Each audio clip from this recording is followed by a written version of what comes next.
So yeah, so it's 6, we'll start. So welcome everyone. Um, so to this course on foundations of artificial intelligence using Python. I'm Shubham Keshri and this is the third lecture. If you have any doubt, you can just unmute yourself and speak, all right? So we'll proceed. So this is the plan of for today. So in last class, we did not complete two portions of adversarial search. And I made a small error while explaining A star search. So those two things we will cover.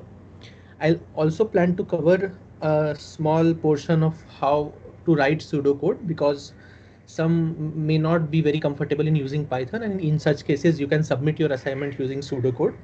Then we'll go back and we'll have a tutorial on Python programming, and then again if there is time I'll come back again for those who has learned Python for the first time today or was looking up for this tutorial. We will come back and discuss DFS and BFS algorithm, which we discussed in the last class, if time permits. All right. Okay, so in the last class we had this problem, this maze problem, and we were talking about A star search. So what we discussed in the last class was actually greedy best first search.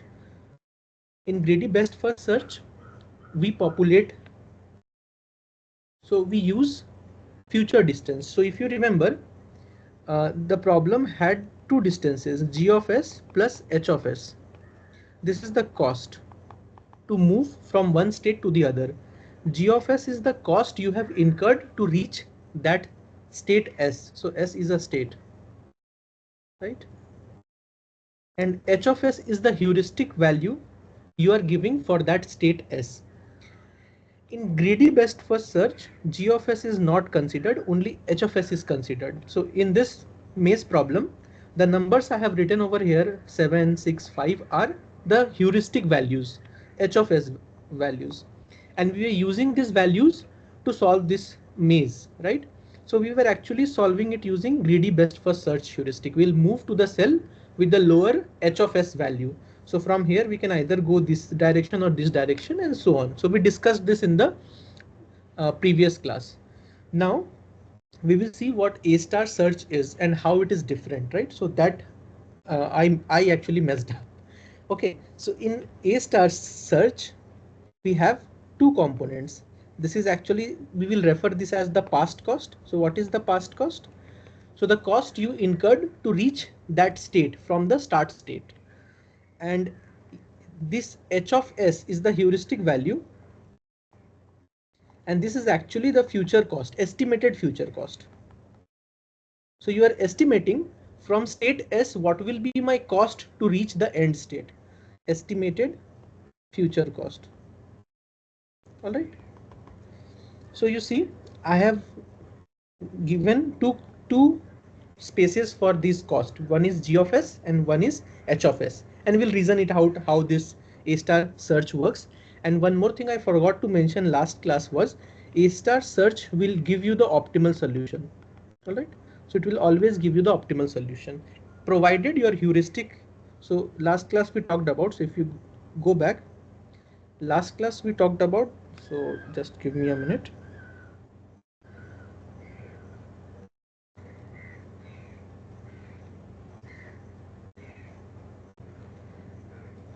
So we talked about this. If the heuristic is consistent, we talked about if the heuristic is consistent, then it will give you the optimal path. Yeah, we talked about this. Okay.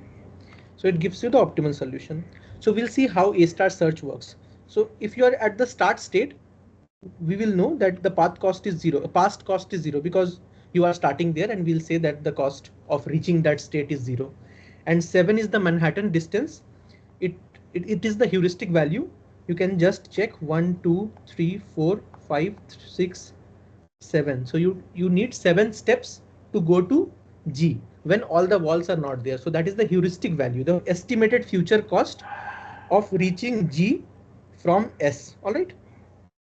So I'll just take an eraser and erase these again. All right.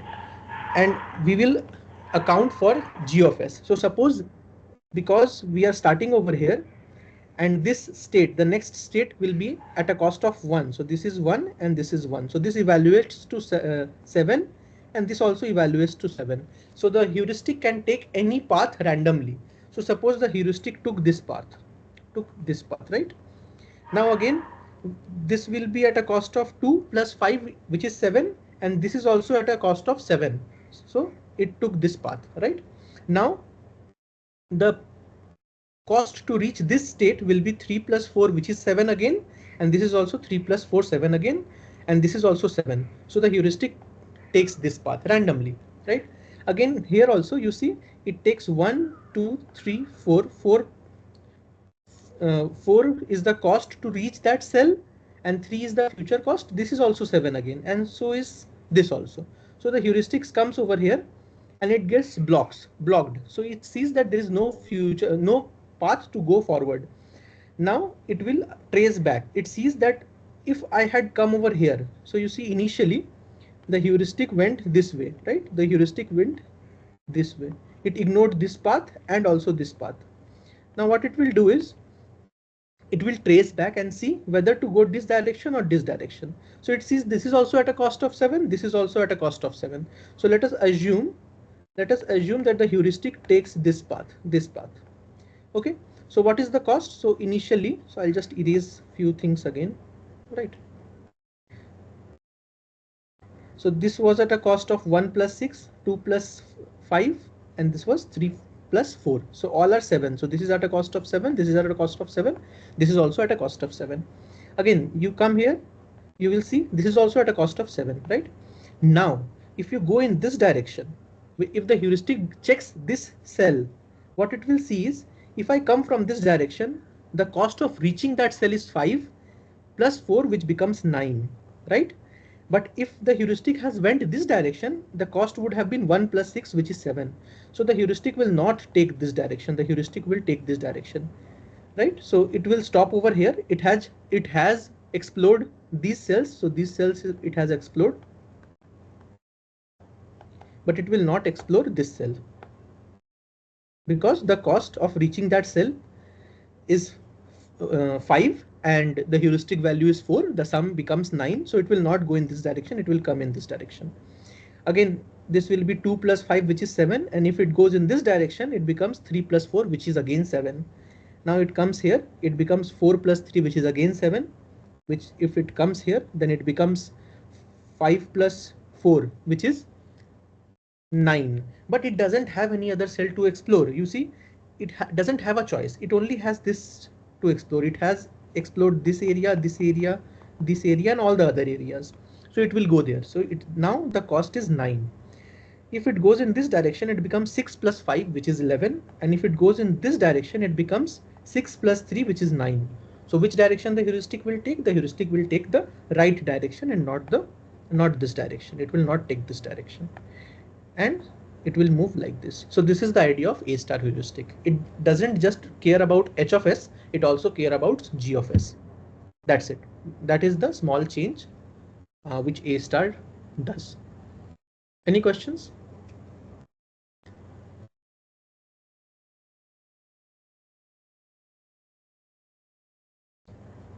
Any doubt? No doubt. Okay, so this is it. Now we will come to adversarial search. So if we go back, we were talking about how to solve this problem when we have when there is a game between two or more players, right? So we saw that the solution approach to solve that problem was an algorithm known as Minimax algorithm, right? And it actually explores the whole tree. So there are some techniques to decrease the computation of those algorithms. One is known as alpha-beta pruning. What it does is this is an improvement of Minimax algorithm, by the way. If I go back and see what is a Minimax algorithm. So this is a Minimax algorithm. So what it does we know that a sequential game can be represented as a tree. So suppose player 1 is playing over here and player 1 is a maximizing player. At the next level, player 2 will play. So at this level, player 2 will play and player 2 will be a minimizing player, right? And suppose the game ended over here. So in this game had only 3 levels. It could go on and on. So you have to just reason out from the back. All right. So what this minimizing player will do, it will choose the less value. So suppose this was 6 and this was 3. So the minimizing player will choose the lesser value, smaller value. So it will choose 3 over here. And we will proceed like this in level by level, one at a time. Now, what this alpha beta pruning does is it also considers upper bounds and lower bounds. All right. So alpha is actually the upper bound and beta is the lower bound. So what do we mean by upper bound and lower bound? All right. So suppose we have a problem, and I am telling you the optimal value of that problem is 100. Obviously, if we have a problem, we don't know the optimal value, but for assume that we know the optimal value, which is 100. And now this problem is of minimization type, or you can take it as a maximization type, doesn't matter. Suppose this is a maximization problem. So what we are trying to do is, this is the maximum value this can obtain. So 100 is the maximum value. We can have 90, we can have 95, we can have other values also, but 100 is the maximum value for this problem. All right. So this is an optimization problem and 100 is the maximum value for this problem. So what are these? 90, 95, what are these? These are actually a lower bound to this objective function. So 90 is a lower bound.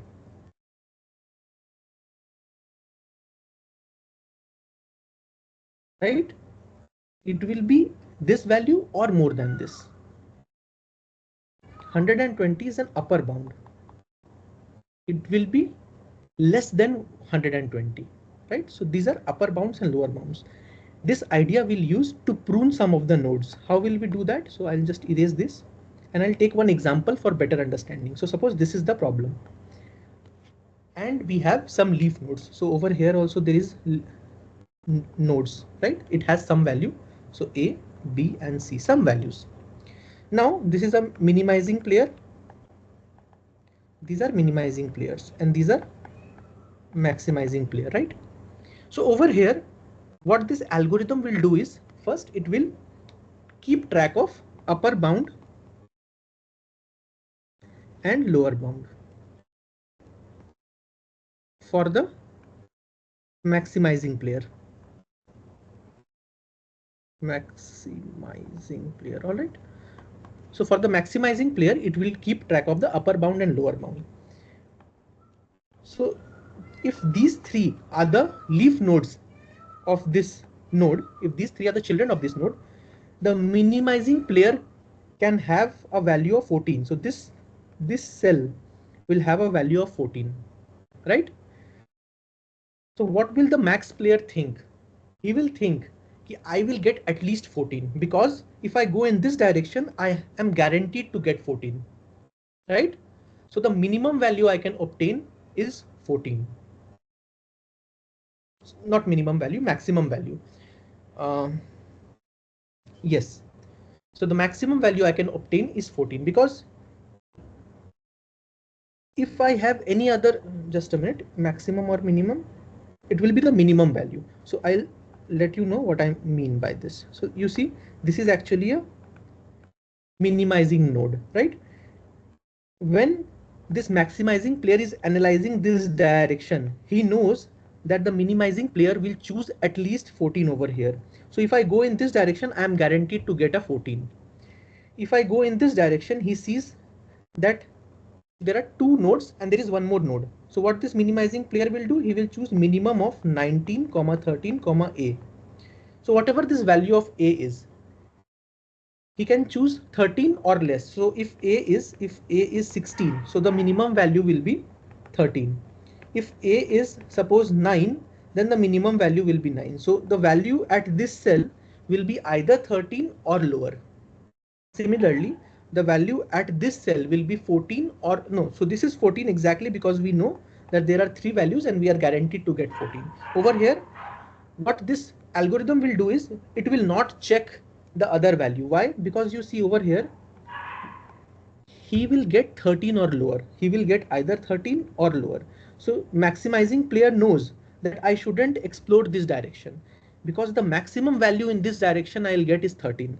On the other hand, on the contrary, this direction will give me a value of 14. So he will not explore this node, right? If you go in this direction, you see the first cell is 9. The minimizing player, what will it do? I'll just erase this again. You see, what will this do? It is actually minimizing of 9 comma B comma C. This is what the minimizing player is doing. He will choose the minimum of the three. He will either choose 9 or B or C, whichever is the minimum. Now the minimizing player will choose the minimum. If B and C both are more than 9, then he will choose 9, right? He will choose 9. If it is less, if B or C, any is less than 9, so what it will do, it will either choose 9 or lower. So the maximizing player knows if he goes in this direction, he will get 9 or lower. If he goes in this direction, he will get 13 or lower. If he goes in this direction, he is guaranteed to get a 14. So what he is do, whenever he sees 9 in the first cell or in the first node of this branch, he will prune this branch. He will say that I don't need to explore this branch because the maximum value I can obtain in this branch, the maximum value I can obtain in this branch is 9, because the minimizing player will choose 9 or lower. I think I might have confused you. I will just tell you everything again. All right. Before that, if you have questions, you can ask me. Okay, so I'll just give you the idea again. So how is this algorithm working? So what this algorithm does is it does breadth first search. So it goes here, it sees it is 15, it goes here, it is 14, it goes here, it is 18. So it will say the minimum value I could obtain at this node is 14, right? So this is guaranteed. Now this algorithm will come over here, it will see 19. So it says, okay, maybe this branch is better, I can get 19. Now it will go over here, it will see 13. Now what the algorithm will do is it says that I am already guaranteed to get 14. Why should I explore further? Over here, the minimizing player may choose 13 or lower. So I need not explore this branch. I need not explore this branch. Why? Because I have 13 and the minimizing player will choose 13 or lower. Therefore, I will not explore the other nodes of this branch because I am guaranteed to get a 14. Why should I explore any other node in this branch where I will not get more than 13? Similarly, when the algorithms come in this node, it sees 9. Now this maximizing player will know that the minimizing player will choose a value 9 or lower because he has already seen 9. But the maximizing player will get 14 choosing this branch. So he will not explore these nodes any further. So in this way, some of the branches are getting pruned away. That's why this is known as alpha-beta pruning. You don't need to explore some of the nodes because of this upper and lower bound, right? Is this clear?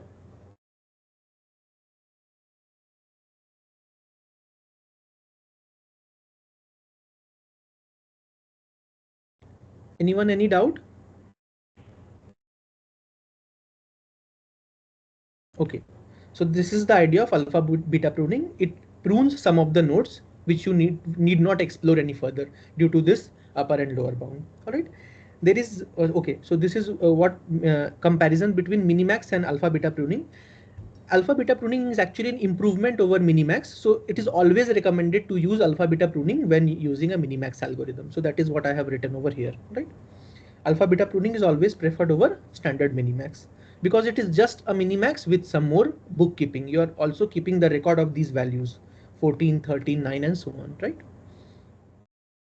There is one more idea which is depth limited Minimax. So you see, so suppose you are playing a game where the tree is very large, the tree is huge, and if you explore all the nodes, then you will not be able to explore the whole tree because the tree is huge. So for example, think about chess games.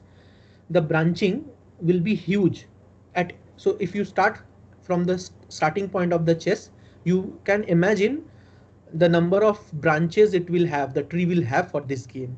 So what this depth limited Minimax tells is, it says that if you have a tree, suppose of depth capital D, so this tree has a depth of capital D. So we talked about what capital D is. It is the maximum level this tree has. All right. So this is the depth of the tree.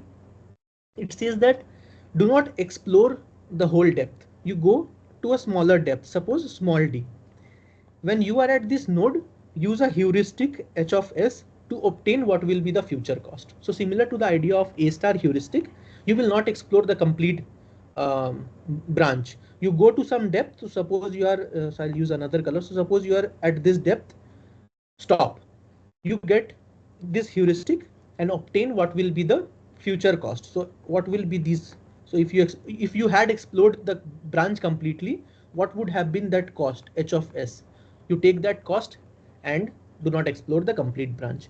So you see, the more you go down, the more number of branches there will be and the more you need to search. So it is stopping you at some level. It is saying stop there and get an estimate what will be the future cost.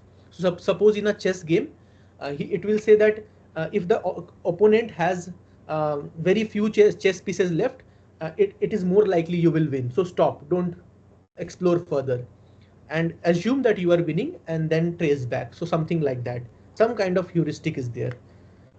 And designing this heuristic is a difficult task for games, right? So yeah, this is the idea of depth limited minimax. It is also a minimax algorithm, but you are not exploring till the leaf node. You are stopping at some level before you encounter the leaf node, not the leaf node, the complete depth of the tree, because these are also the leaf nodes. Is this idea clear? Depth limited minimax?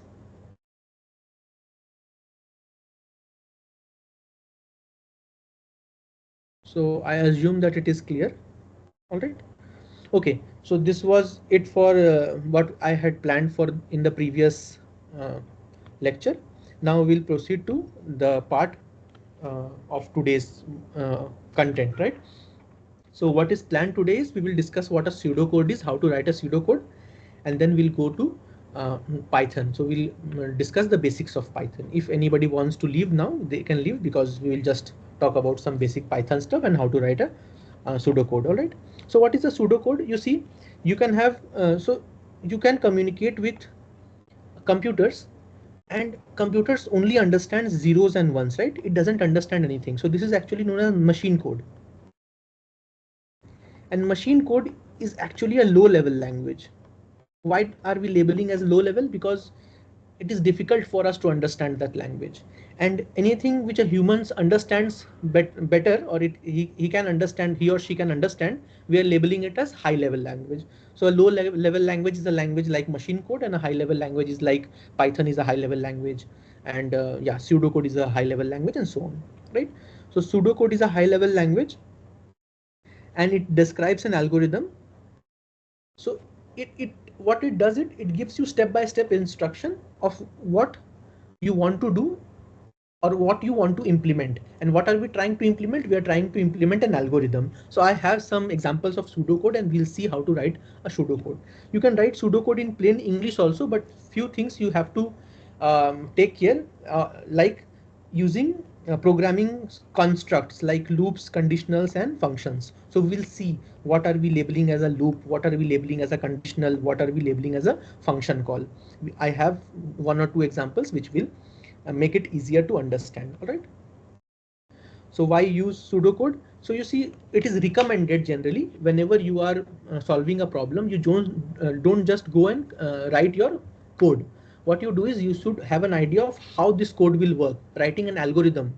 So when you write that algorithm in pseudocode, the thing is that it becomes clear in your head. This will be the step, then this will be the step, then this will be the step. When you have completely written your pseudocode, then and you should check that there is no logical flaw in that algorithm. When you have written it pseudocode, then you go back and then you code. This is what it is recommended. So first, writing a pseudocode, checking everything is all right logically, and also the algorithm tackles what you are trying to do, and then you will go back and do the coding. All right. So you don't just start coding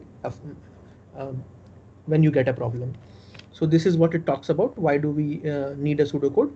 Helps in break down complex problems in manageable steps. So this is not exactly pseudocode, how this pseudocode helps, because when we are breaking a problem into small parts, we are talking about functions.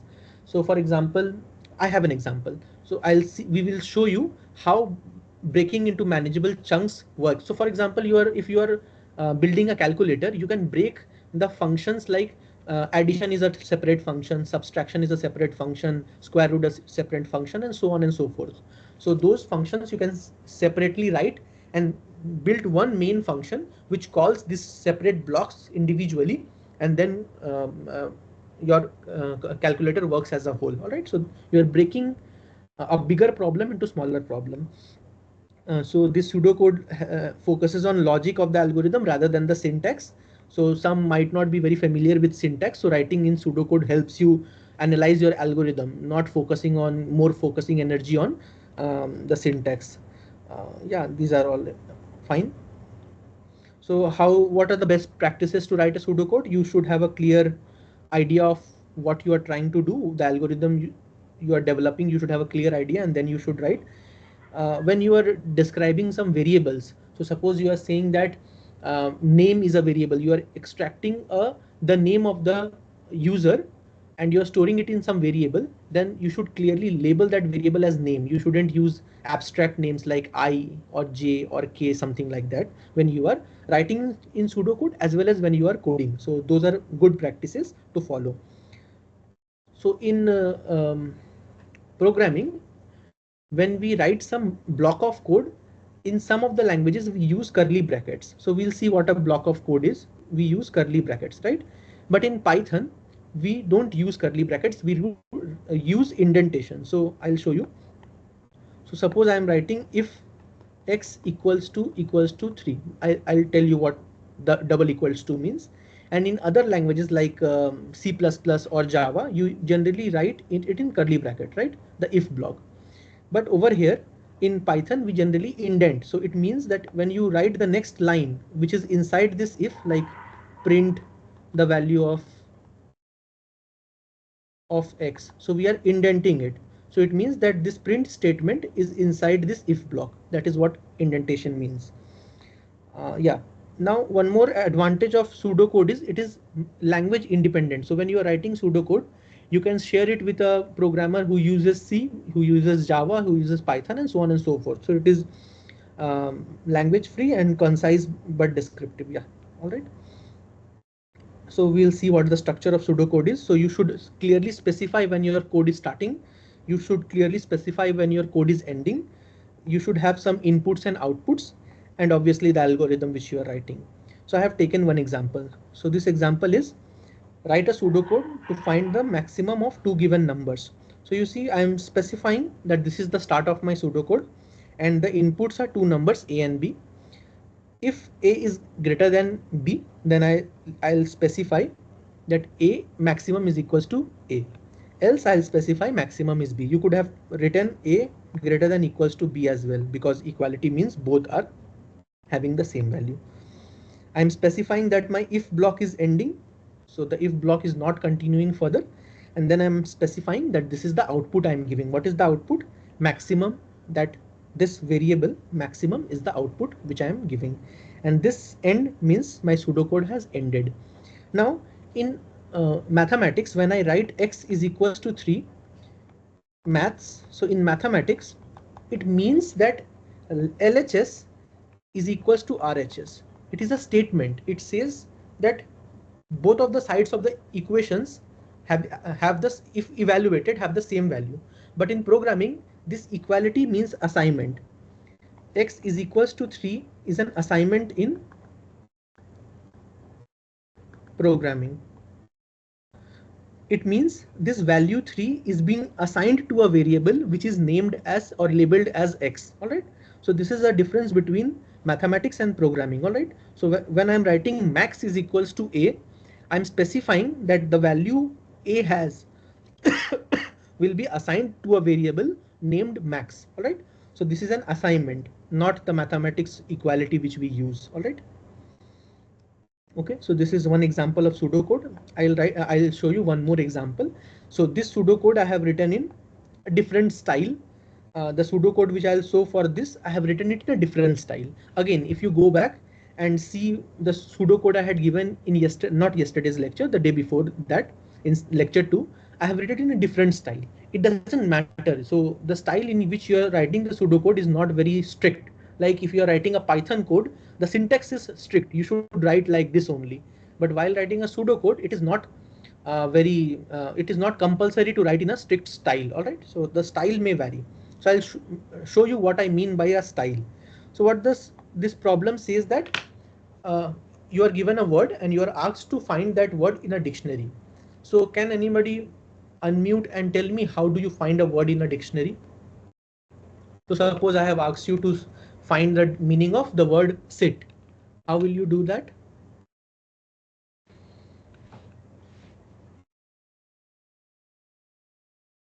Sir, we'll go to the index of letter starts with S, and from there look into SIT. Right. So over here we have already labeled the index. So how will we go to that index first? Is there a way to go to that index?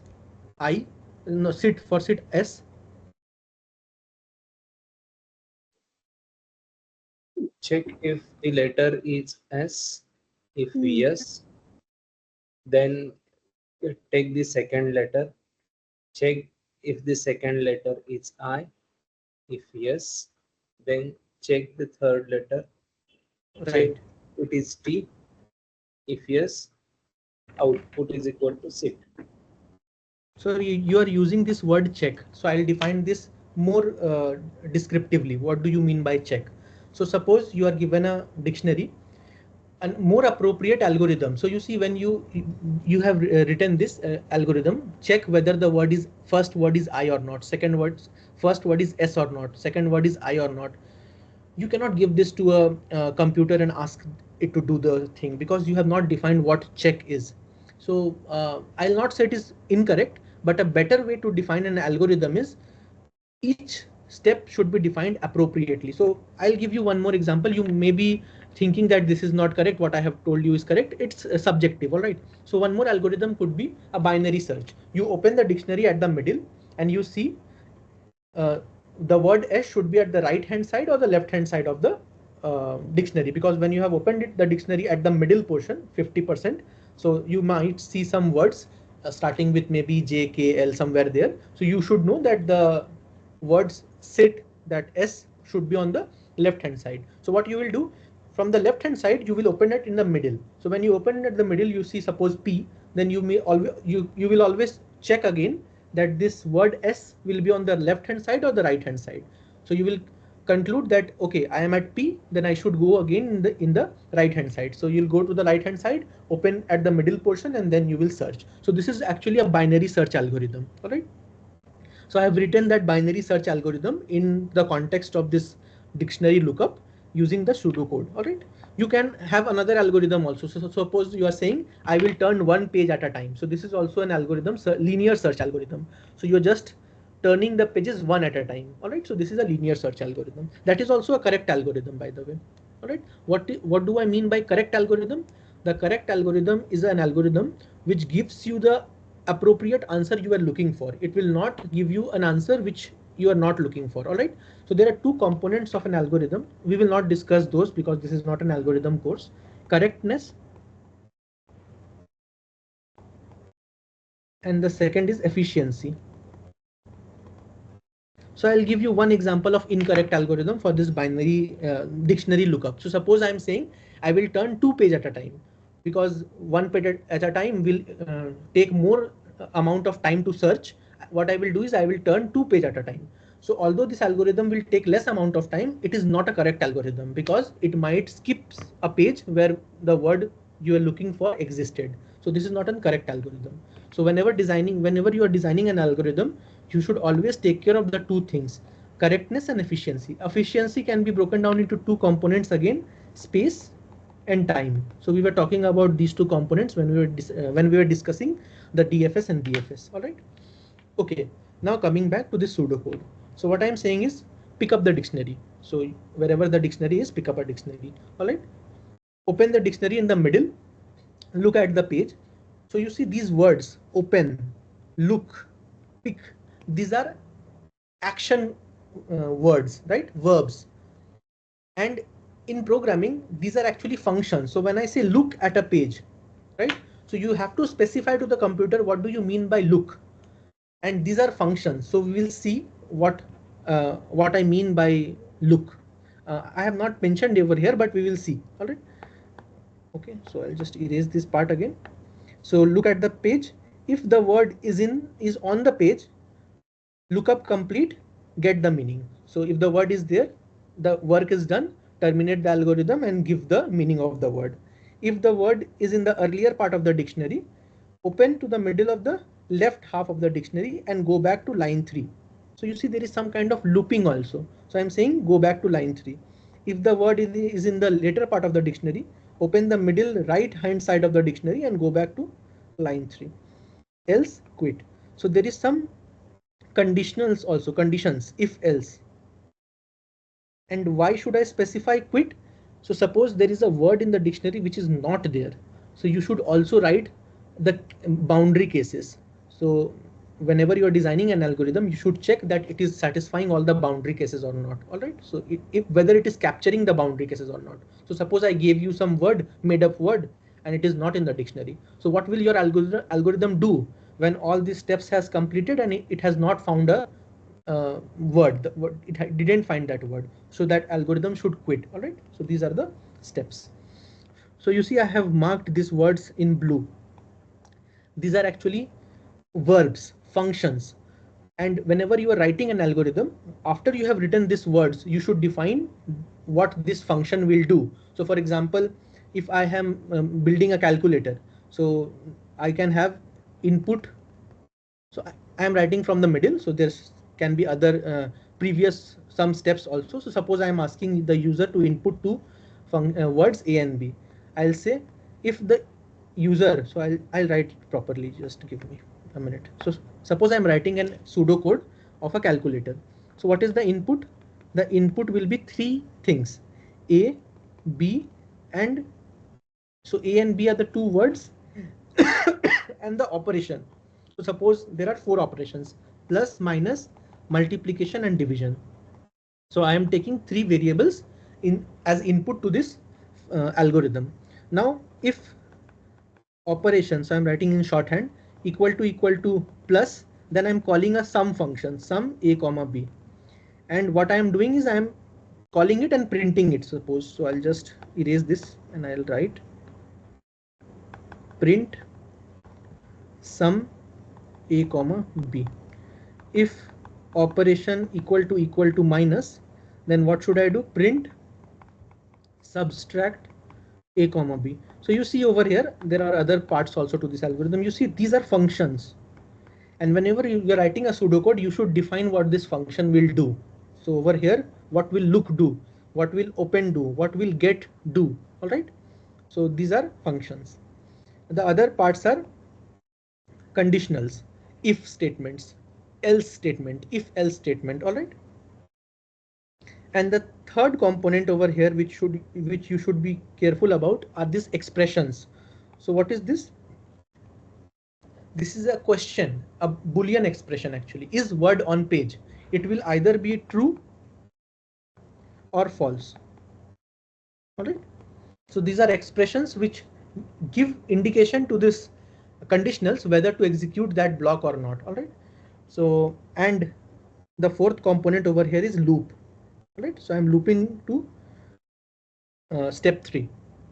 So these are the four components in this pseudocode. Action-based words like look, get, open, pick, these are functions. Conditional statements like if, else if, and so on. Boolean expressions, it was checking if the word is in this page or not, if we had found that word in that page or not, and loop statements. All right, so this is what a pseudocode is. And we will go to Python. We will see some introductory workings of Python, not working, some introductory of some tutorials on Python, and then we'll come back again and we will see the depth first search and the breadth first search algorithm I had shared in the previous class. All right. Before that, talking about Python, what is Python? Python is a high level interpreter language, programming language. So it is high level because it is actually, it is more easier to understand. It is like human like language as compared to C and C++. All right. And what is interpreted language? So you can have two kinds of languages: compiled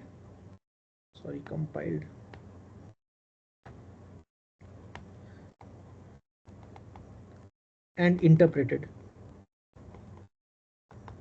All right, so you see you are writing a code in a high level language,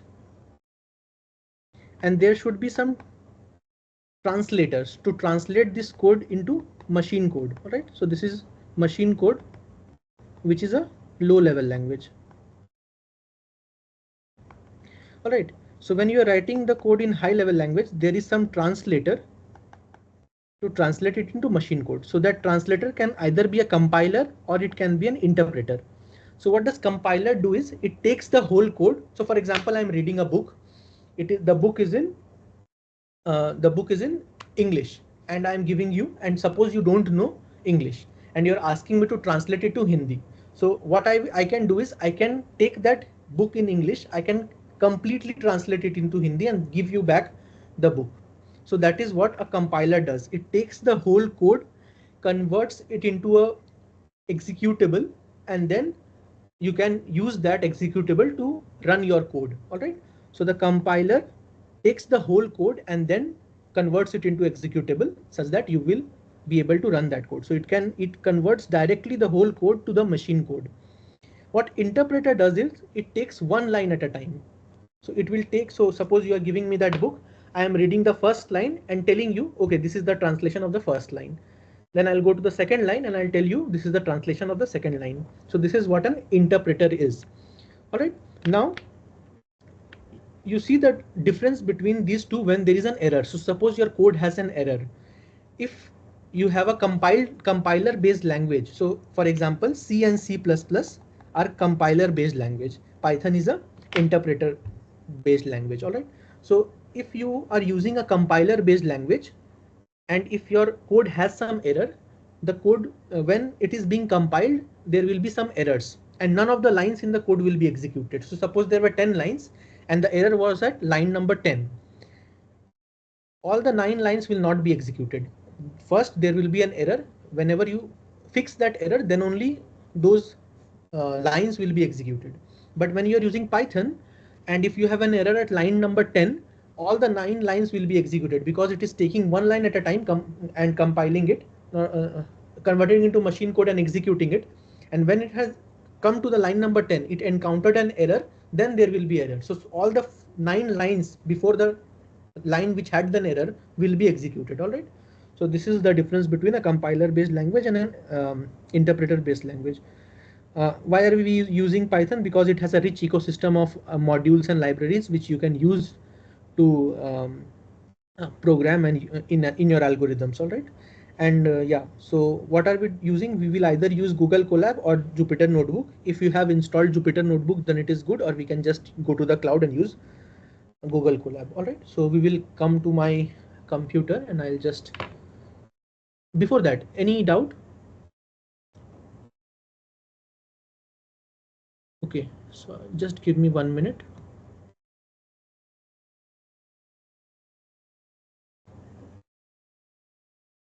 So I have a doubt. So in Python, after executing the whole code, it will show if there is any error in the code, it will show in the runtime, right?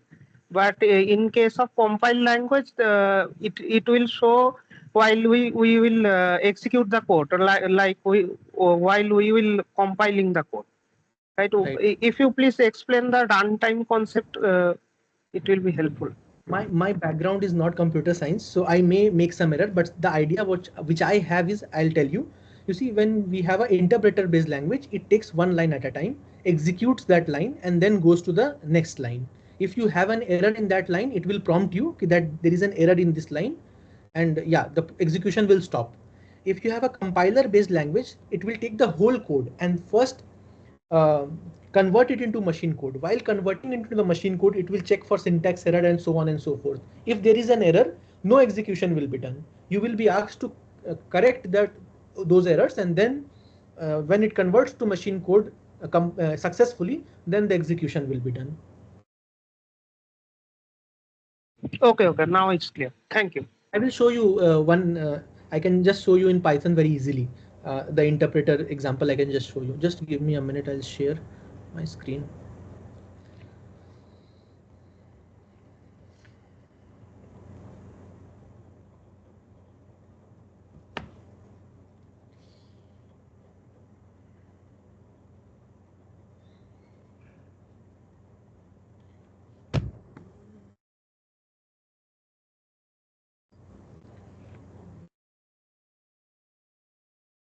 How do I stop? Okay, stop presenting.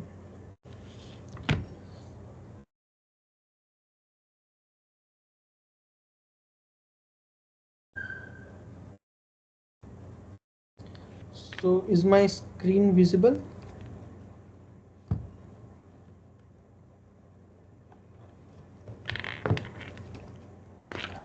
Yeah. Okay, just give me a minute.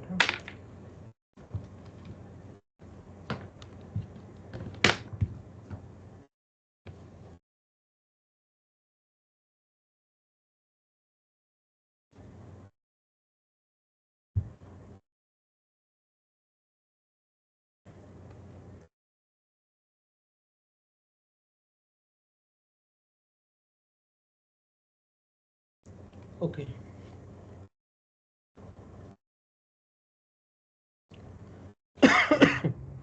Okay, so you can also work with me, along with me. All right, so you go over here and just how can I remove this? Yeah. Okay, so you can just go to Google and search Google Colab.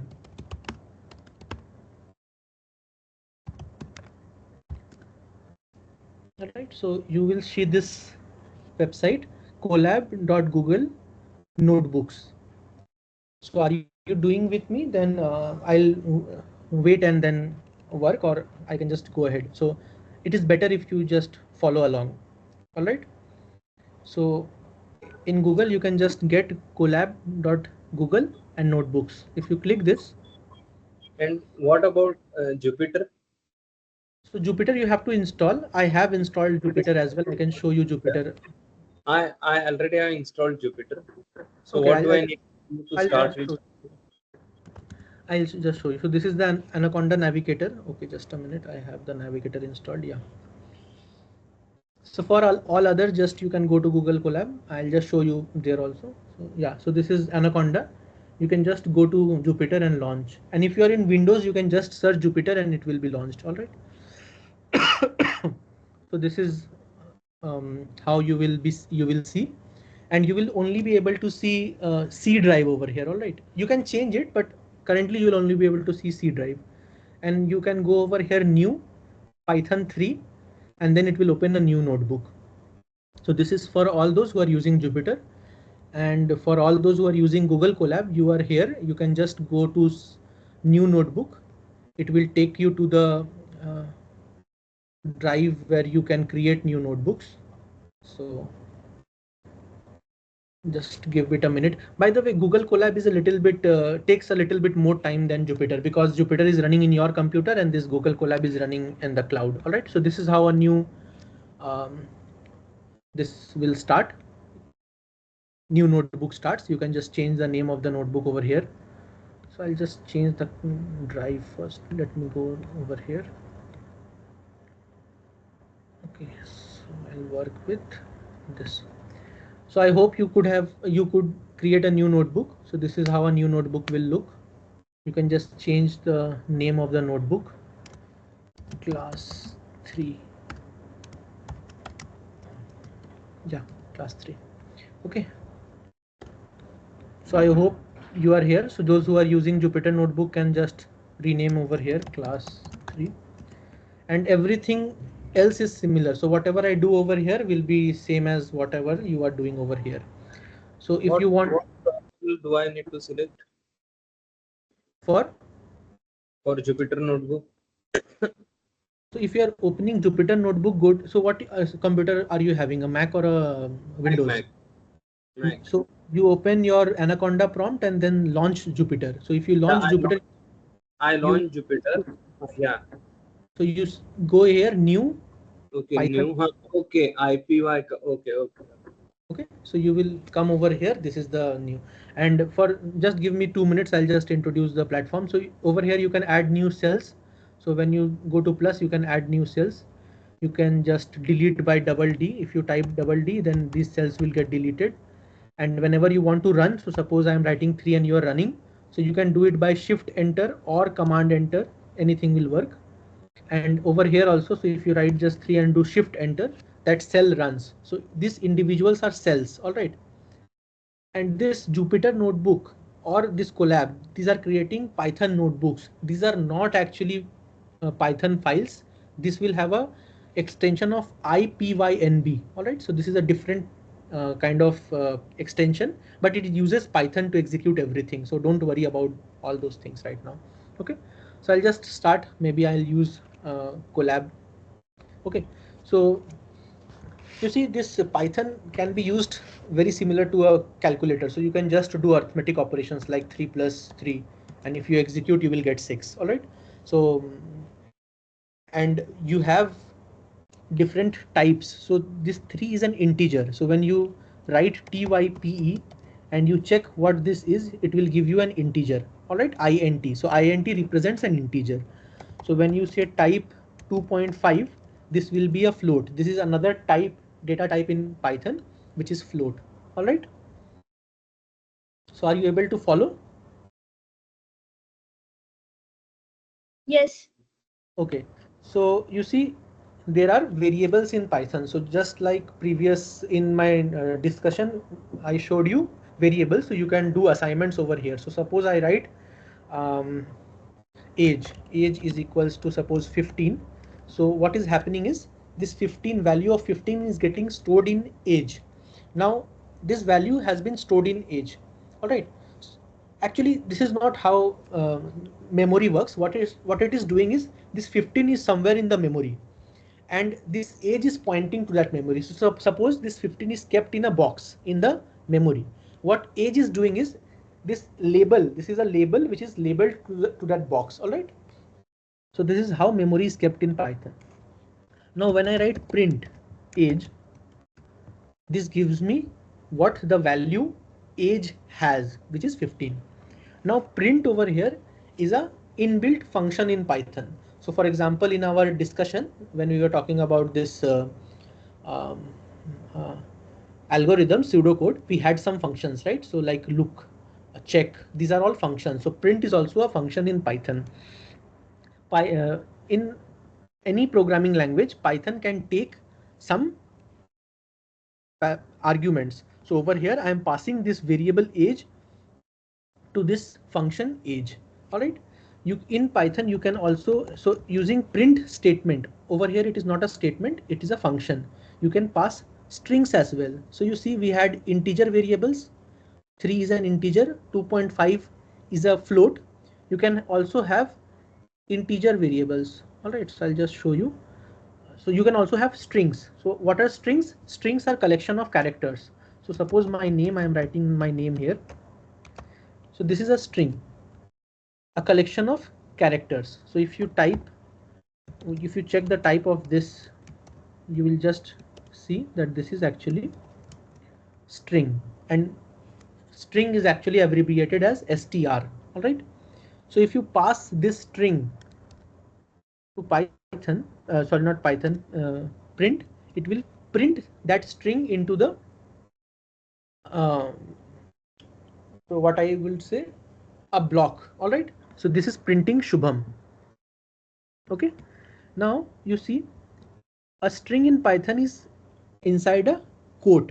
In Python, you can use double quote as well as single quote. So if I write Shubham and I use single quote, then this will also be treated as a string. So you can use both single quote and double quote to write a string in Python. So why has Python allowed both single quote and double quote? So suppose you want to write something like I don't want to go to school. Now if you use single quotes, you see there will be some confusion in Python's memory, right? So it will think that this is the string you want to convey because there is a single quote over here, but it will not understand what to do with these characters, right? So therefore it has given you the ability to use both single quote and double quote. So what you do is you use double quote and use the single quote in the language. So this is how you can write a string with a single quote inside. Similarly, you can write a double quote string. So suppose C said I am at my home. So you want to write this as a string. So what you do is you're using double quote. So you can use single quote to specify that this is a string. All right. So this is a string in Python. Okay. So this is a string in Python. So this is about print statement. Now we can go to variables and variable assignment we have done. So you can assign some values to a variable. You can assign different kinds of values to a variable. So a variable, so suppose I am writing variable A. This variable can have integers. So suppose I am saying A is equals to 2. So it is storing an integer. Now if you check what A is, so you can just see A is an int. Similarly, you can store a float in A. So when I'm saying A equals to 1.2, what it does is, so you see initially I had stored 2 in A. Now what it is doing is it is updating A with a value of 1.2. So the old value is lost. You will not be able to retrieve that value. All right. Now when you say type and check what A is, you will see it is a float. Okay. And this type is also a function. What this function does is it takes an object. Over here A is an object, and then checks what the type of that object is. Over here A is float. All right. You can store strings as well in a variable. So suppose I'm storing my name. So I'll just remove A and write name, because I have told you that you should use descriptive name. And when you say name is equals to Shubham, this string is stored in this variable name, and you can use this variable to print. All right. Like this, Shubham is coming, right? Now there is something called format string. So what format string is, you have to write F, and then whatever you are trying to write in the string you should write. So suppose I am saying hello Shubham. Okay. Actually, before format string, you can take input from the user. So you can use the function called input, and you can say what is your name. What is your name? So whenever you write anything in Python which is a string, you should enclose it into single quote or double quote. So over here I am saying what is your name, and I am giving this as the input to the function input. All right. So this is an argument to the function input. What this function does is this will print this, whatever you have passed this string, it will print, and it will take an input from the user. All right. So when you execute this, it will ask for an input. What is your name? So you can just say Ajay. So this input is being extracted by this function input. Okay. Now each function returns something as well. So this input function is taking whatever the user is inputting, but it can return that value as well. So you can store that value. So what you can do is you can say name is equals to input, what is your name. So what it is doing is this function input will take the input from the user. Now it can give that value to the variable name. Okay. So over here it did not know what to do with that variable, do with that input, the name which I had given Ajay. But in this line I am specifying whatever the output of this, whatever the return value of this function is, you just store it in name. All right. So when I say execute this, it will ask me what is your name. So suppose I am writing again Shubham. What happens is this Shubham is getting stored in this name. All right. Now if you just print name, you will see that Shubham comes. All right. So this is getting stored in this variable called name. Is this all right? Are you able to do this much? Yes, yes. Okay. Now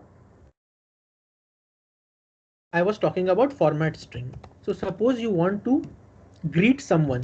So suppose I am saying good evening Shubham, exclamation mark. So you see this name Shubham is hard coded in this print statement. And if somebody else is executing this print statement, he will also see good evening Shubham. But we don't want to do that. What we want to do is we want to take the name as input from the user. So this, I want a function, I want a program which takes the name as the input from the user and then prints good evening, that name, whatever that name is. So we can do that using the ideas which we have used till now. So what we will do is, first we will store the name of the user. Okay. And then we can say print good evening. And what I can do is, if I write name over here, what will happen? If I write name over here, what will happen? You see, this name is inside the inverted commas, right? That will be treated as a string and that will be printed. Let us see what happens. So suppose I'm specifying this and I'm saying name Ajay. Okay, what will happen is it will print good evening name. So this is not how it will work. Okay, so we have to check what should we do. So we should use a format string.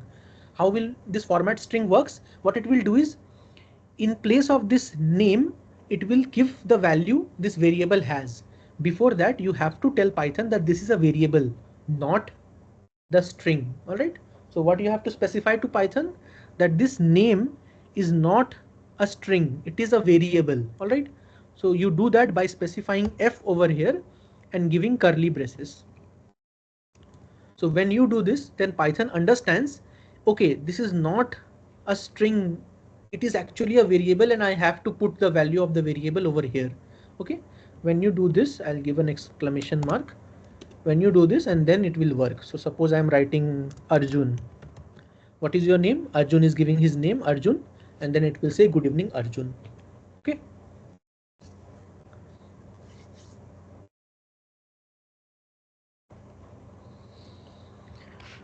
Okay. Now when you write some code in Python, you can specify some comments. So suppose you are writing some code today and you come back tomorrow and you are not able to understand what you have done. So a good practice is to specify comments. So what I can say is, over here I can say, okay, sorry. So I'll just, so what I can do is, before this block I can give a comment. I can say that here, so when you say hash, Python understands that this is a comment and it will ignore whatever you are writing over here. Here I am asking the user for his her name and greeting the user. All right. So you see, this line will be ignored by Python, and you can then again run this and it will perform as it is. Okay, so this is how you write comment. So this is a single line comment. You can have multiple line comments as well. And one more thing, this is a very trivial comment. You don't have to write all comments in your code. You should not write trivial comments because it is very easy to understand what this code is doing. But when you write more and more complex codes, then comments become important. All right. So for this code, this comment is not important. You shouldn't write it actually. Just for illustration purposes, I had shown you this. Okay. Now this input function over here can take an input from the user. So let us build a calculator. So I'll say a calculator, let us build a calculator with just do sum. So I'll say a equals to input. I'll say enter a number. Again, I'll just copy this and paste it, and I'll say b is equals to enter a number. Okay, so you are asking two numbers from the user, and what you will do is, okay, just give me a minute, I didn't want to execute this. Okay, and what I want to is, I want to print a plus b. So what I want is, I want to take two numbers from the user a and b, and then I want to print a plus b. So you can do that, by the way. If you see, I'll just take one more code block. So you can take a code block by adding plus code. So a equals to 5 and b equals to suppose 6. You can do print a plus b. So when you do that, you will get 11. Okay, so this is working. A equals to 5, b is equals to 6. You can do arithmetic operations with two variables, a plus b, which gets 11. Now if you do that over here, So what I am saying is enter a number. So suppose I just enter the same numbers 5. Again, it is asking me to enter a number. Suppose I am saying 6. Okay, I'll just press enter now. When I press enter, you see, it is giving me 56. Can anybody tell me what happened?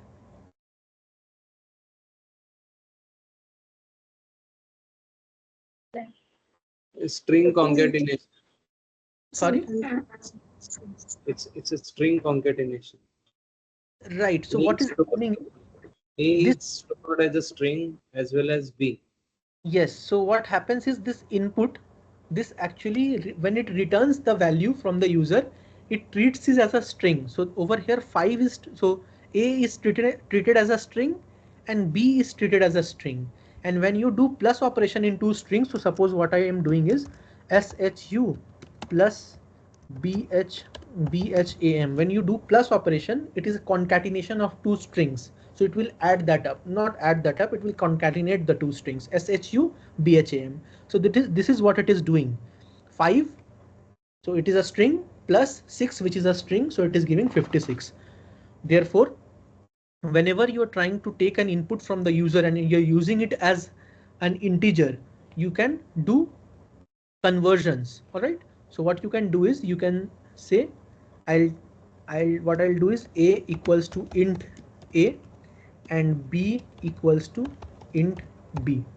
So what it is doing is whatever the value a had, it is converting it into string, sorry, integer, and then storing it back into a.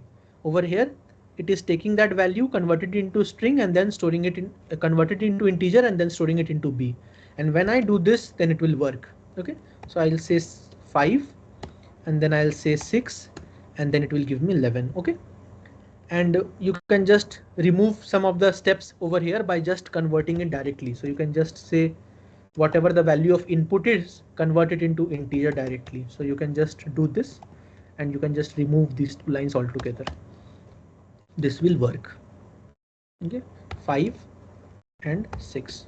So you'll get 11. Okay, so this is what about string and all. Okay, so we will take 5 minutes break and then we will discuss further. Okay. Any doubt?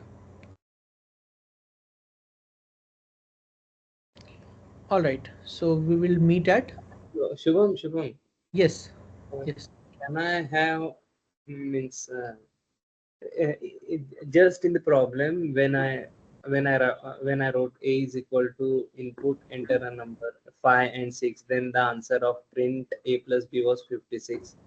So I got this answer because I was unwary of the fact that what data type of A and B is. So simultaneously while coding, can I see means can I see in a window what data type of A and B is while coding? So we will go to if else block. You can just check and then convert. We will do that today No, no, itself. not means I don't want to check it in the program. So you should know, suppose you are taking input from the user, this function returns. So all functions in Python return some value. Okay, so this input returns whatever the user has typed as a string. So as a programmer, you should know that always this function input will return a string. Is there any facility to check the data type of a variable? So See, rather check, not check, to see the data type of a variable. So this is what we're doing, right? Type A, it is an integer. Type A, it is a float, right? This is what we're doing. This type is telling you what the type of this variable is, which is a float.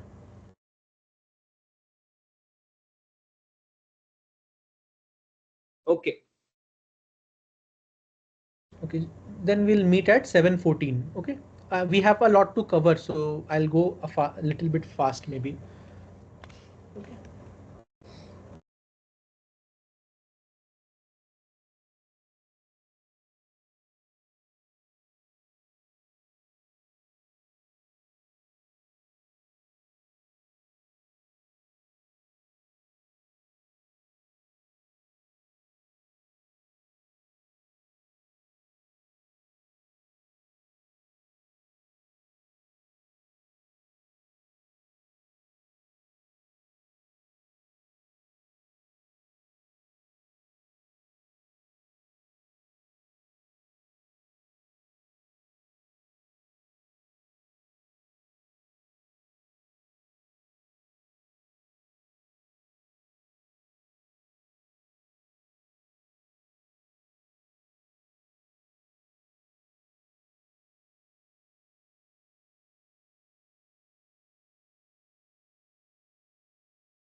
So if you guys can see your mails, there is a mail from Google Classroom. I had posted an assignment.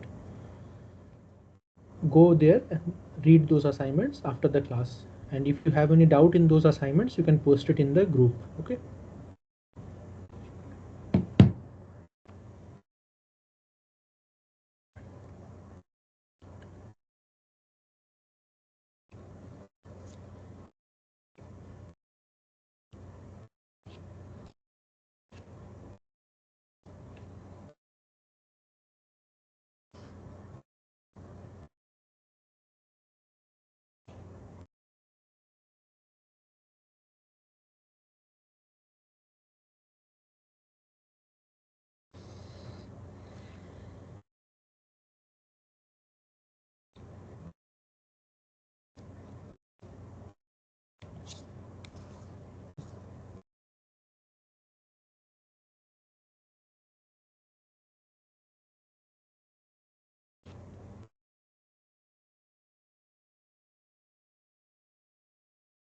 Okay.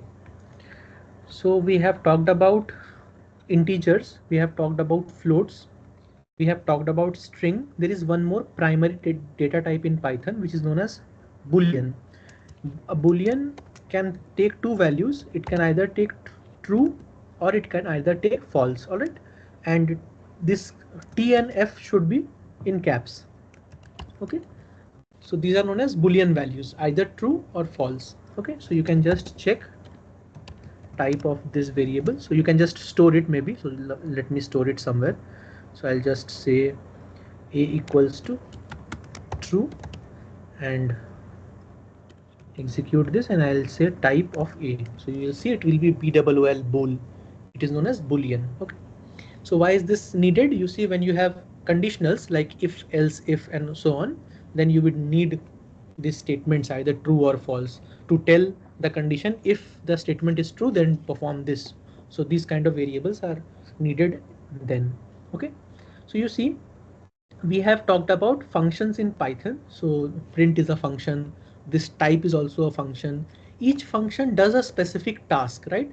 So input is doing a task. What task it is doing? It is taking an input from the user. Print is doing a task. It is taking arguments from the user and then printing it into the screen. Okay. So you can define your own functions. Okay. So how can you do that? You can do that using the keyword def. So what is a keyword? Keyword are reserved words in Python which you cannot use like variable names or function names or anywhere else.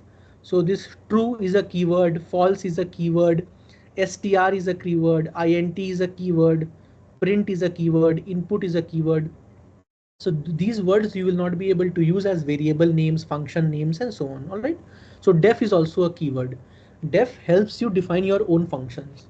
So you see, we were talking about how to make a calculator. So let us make a function called sum, and sum is also a function. So what I will do is mine sum, I'll say. So this function is actually taking two inputs, a and b, and what it is doing is it is giving the sum of the two numbers. So how do we write a function? We say def. Mine sum is the name of the function. These two parentheses, whatever we write it inside, are the inputs to this function. I'll give a colon. It means the block will start, and when I press enter, you see there is a tab, there is a indent.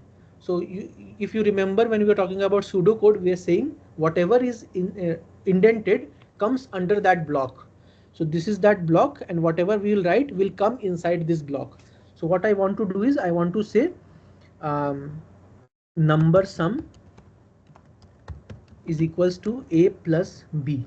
Okay, a plus b. And what I want to do is I want to pass value to this function. So what I want to do is mine sum. I will pass 5,6 and I'll print what this value is. Okay. So again, what I'm doing is, this is the function definition. This is the function name. These are the two values the function is taking. It is doing the sum a plus b, storing it into number sum. Now I'm calling that function. So this is a function call. All right. So whenever the function is defined, then only you can call that function. So this is actually a function call. And what I am doing is I am passing two values to these variables a and b. And I execute this. What will happen? I'm getting none. Why I'm getting none? You see, because this function is doing the addition, but it is not telling me what the addition is. I told you, no, every function returns something. So for example, this input function is returning the value the user is inputting. So this function is returning none because we have not specified the return of this function. Whenever you do not specify the return of any function, it returns none. So how will we specify? We will say return. What should we return? The sum. So number sum. So when you do this, then this function will return this number sum. And now if you execute this, you see you will get 11. Therefore, whenever you are defining a function, it should return something. If you are not specifying what it is returning, it will return none. So none is also a special, you can say, keyword in Python. It means nothing. It means it's just there to help you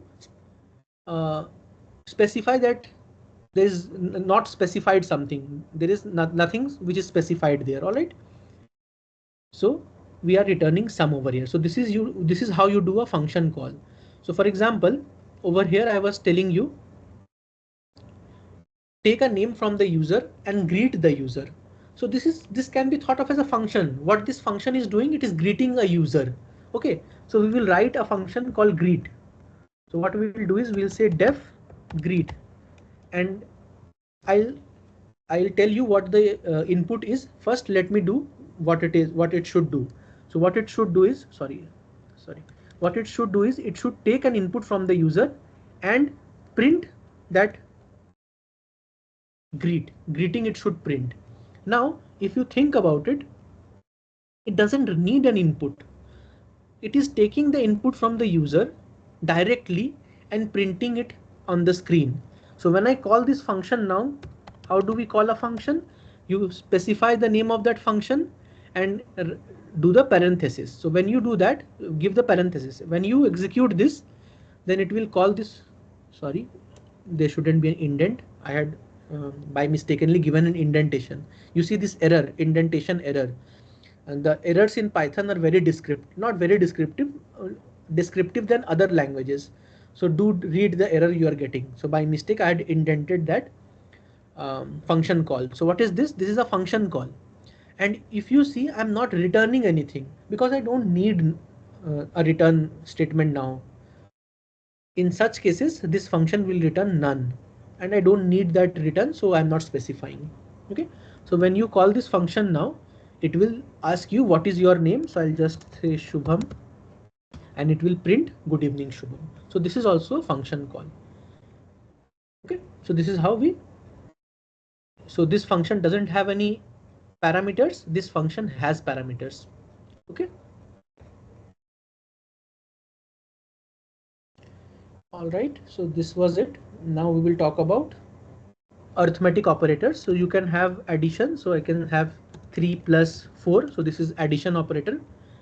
We can have a subtraction operator. So 5 plus minus 3. Sorry, 5 minus 3. It is a subtraction operator. You can have a division operator, which does 4 by 2, which will give you 2. Okay. Now you can have. So you see, when we are dividing it using one forward slash, we are getting.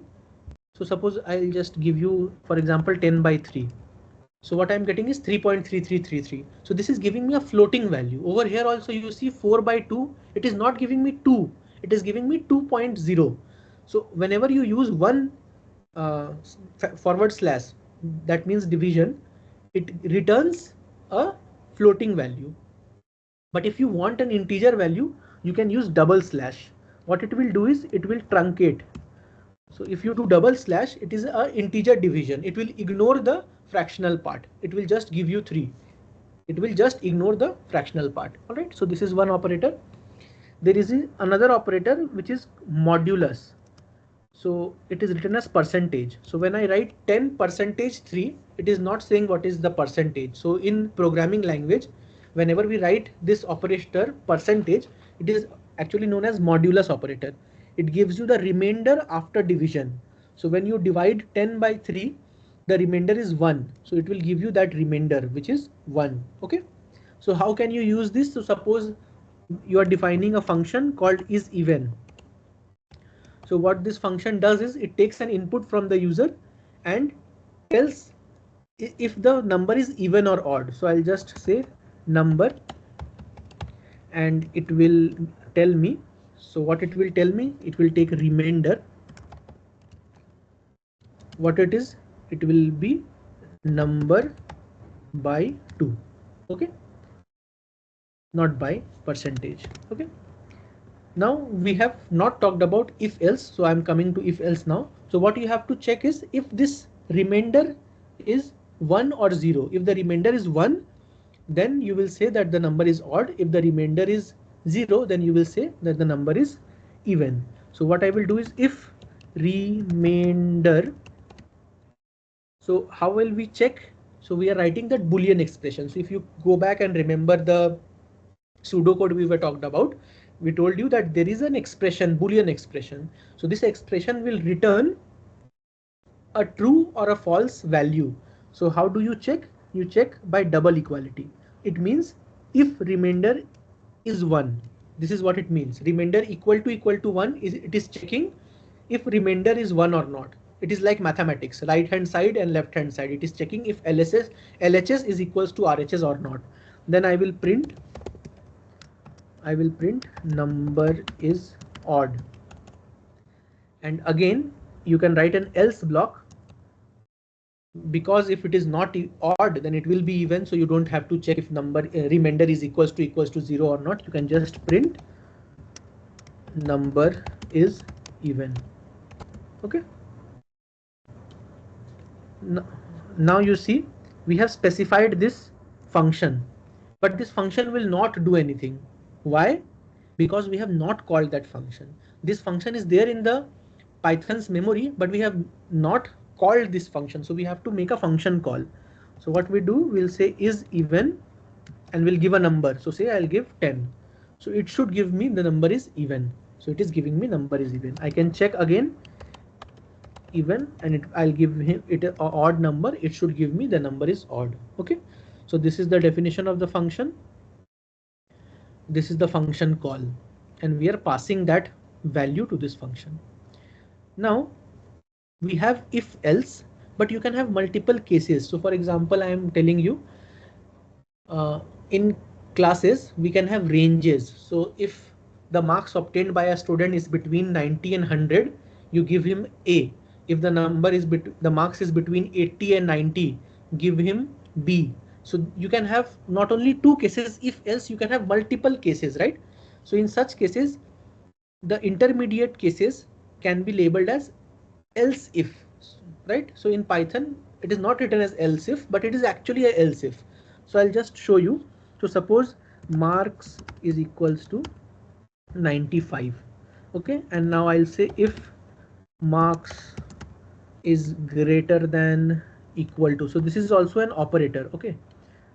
Greater than equal to. These are logical operators. So this addition, subtraction, whatever we talked about, these are arithmetic operators. We are doing arithmetic operations. This greater than equals to is a logical operator.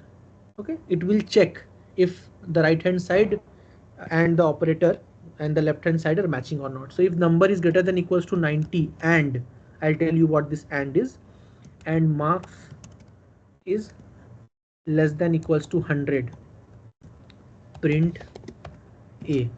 Okay, you see so those of you who know this has taken some courses in this field will know what logical or logical and is.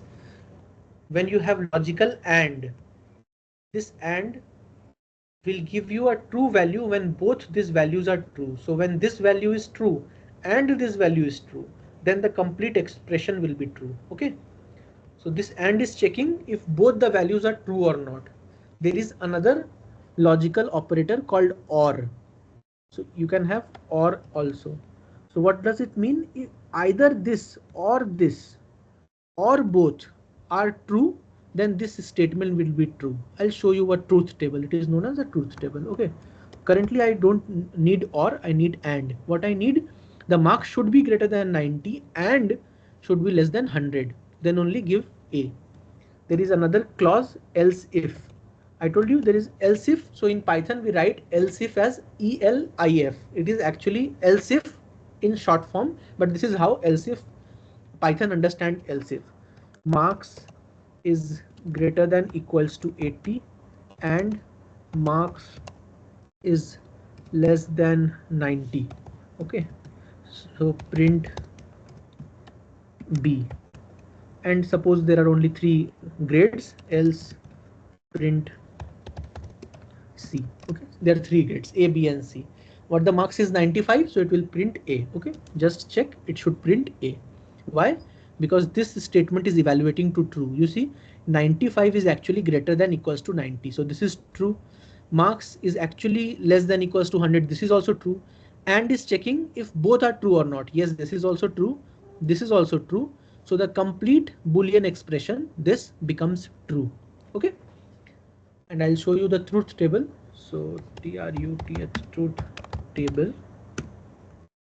So if you go and check truth table, so there are, so in programming 0 is actually false and 1 is true. Okay, so whenever you write false, okay, this is better.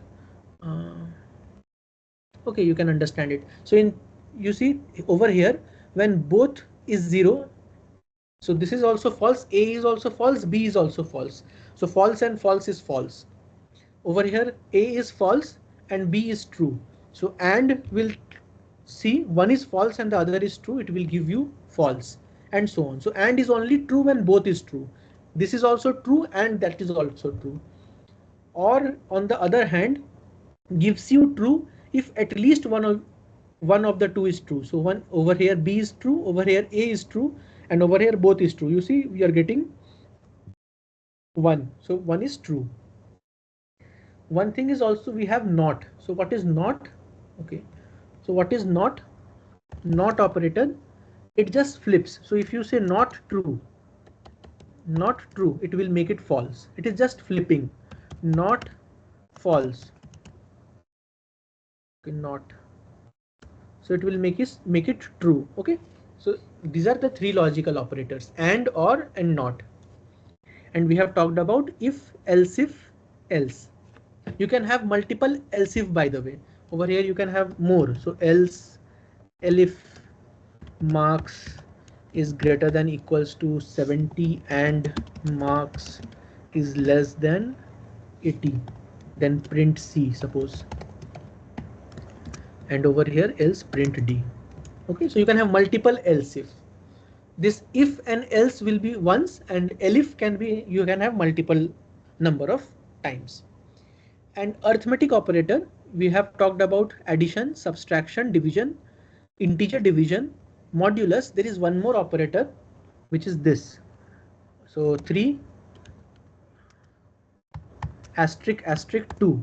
It means 3 to the power 2. Okay, it is a power operator. So it is an exponent operator. It says raise 3 to the power 2. Is it all right?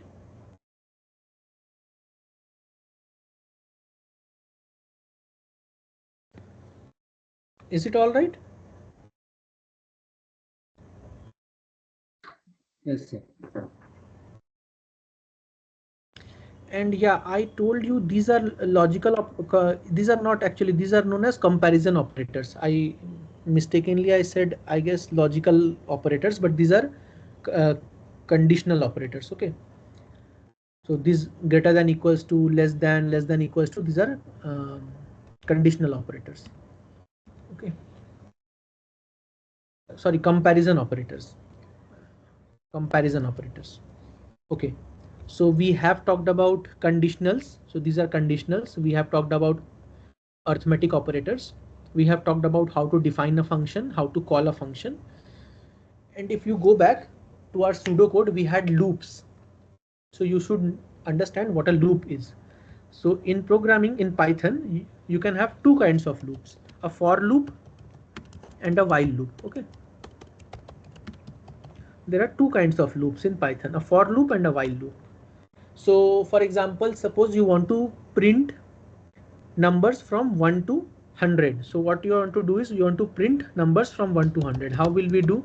We can do print 1, print 2, and so on, right? So it will take a lot of time. So this loops helps us reduce the amount of time it reduces the repetition of code. You don't need to repeat codes. Okay. So so again, before loop, you should understand what range is. So range is also a function. So if you say range 9, what it will do is it will give you an object which starts with 0. So I'll just say print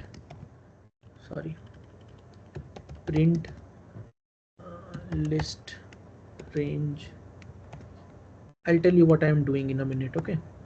So you see, range is actually starting with 0 and it ends 1 less than the number you are entering. So it ends at 8. Okay, I'll tell you what we have done over here in a minute. After I have completed loops, then I'll go to what list is.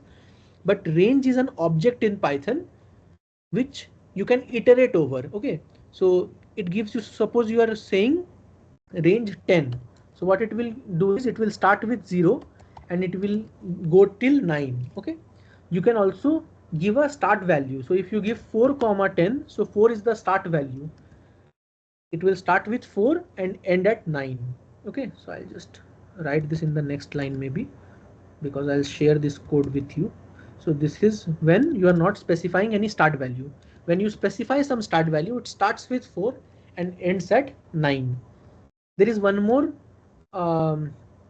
optional argument in this range, which is the step size. So over here you see the step size is 1, 0, 1, 2, 3, 4. You can step other values as well. So suppose you are saying do step size of 2. So it will start with 4, then go to 6, then go to 8, then go to, so it cannot go to 10 because the last number is 9. So it is 4, 6 and 8. Okay. And we have not talked about list. We will talk about it after we talk about loops. So we have for loop. So this is the syntax in Python. Okay. So for I in range 9, what does it mean? So you see I have specified a colon by the way over here. So what does it mean? This I will get what this range is giving one at a time. So this range 9, okay, I'll just write 10. So this range 10 will give me 0, 1, 2, 3, 4, 5, 6, 7, 8, 9. So this I will get one value at a time. If you print this print I, and you see we have indented this because we are saying this print is inside this for loop. This print block is inside this for loop. When I do this, you see we are getting one at a time, 0, 1, 2, 3, 4 and so on. Okay. So this is what a for loop is. Over here we are not. So over here we are iterating over an object which is iterable. This range is giving me an object in Python which you can iterate over. Okay. When we do while loop, while actually checks a condition and then iterates. So you can say if is even. So you can just use this, or you can say if marks marks is greater than equal to 90, then print pass. Okay. Now you see, don't run this by the way. If you run this, what it will do is it will check marks is greater than equals to 90 or not. So let me specify what the marks is. Suppose the marks is equals to 95. Please don't run it also. So you see, when you say marks is greater than equals to 90, it will check if this is true or not. If it is true, then it will print this. But while loop is a loop, right? It will go back and check again if the marks is 90 or not. And then it will do it again and again and again. How can you break out of that loop? You can just specify a break statement. When you specify a break statement, it will break out of the loop. So it will run only once. If you don't want to break out, then you should have some condition that this at some time point this condition should become false, otherwise it will run into an infinite loop. So I'll just run now. You see it will get stuck in an infinite loop. It is doing this again and again because there is no stopping it. All right, so I'll just, if you do double I, then this will stop, or you can just press this to stop. Okay. Okay, so what happened is this loop ran into an infinite loop because there is nothing to stop that loop. So for example, there is some counter. So what you are doing is counter, counter, you are starting at 0 and you are saying I will print this pass 10 number of times. Okay, I'll print pass 10 number of times. Each time I print, I'll increase this counter. So I'll say counter is equals to counter plus 1. So when I do this, each time it prints pass, the counter will increase by 1. It started with 0 and it will check if it is greater than 10 or not. So it will print 10 number of times this value pass. Okay, why didn't it do it? Okay, so I have to check if counter is less than 10 or not, because in the previous case I was checking counter is greater than 10. I had specified counter to be 0, so the condition was false. Over here it is checking if 0 is less than 10, true, so it is printing and I'm increasing the counter by 1. So again in the second iteration, counter has a value of 1, 1 is less than 10, which is true, then it is printing pass, and so on and so forth. So it is doing for 10 number of times. When counter becomes 10, so 10 is not less than 10, so it will break and we will have 10 number of iterations of this loop. Okay, so this is how while loop works. Is this okay?